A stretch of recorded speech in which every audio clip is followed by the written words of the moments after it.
الاخضر والتنقل المستقبلي، وغادي تكون فرص مع لاكتشاف السيارات والدراجات الكهربائيه. الابتكارات هو انه تقدروا تربحوا موتور يمكن لكم تشاركوا فيه مجانا، يعني تزوروه مجانا.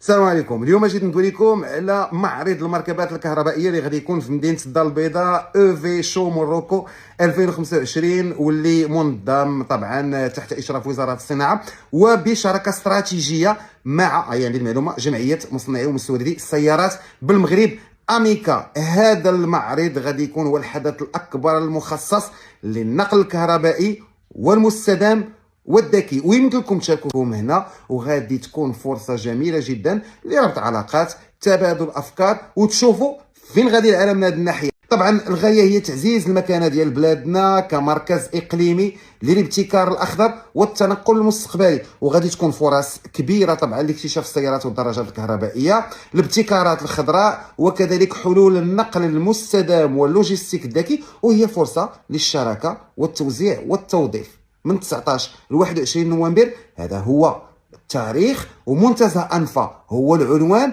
وغادي تكون مفاجاه هو انه تقدروا تربحوا موتور من نوع اياديه، طبعا دراجه كهربائيه كل نهار.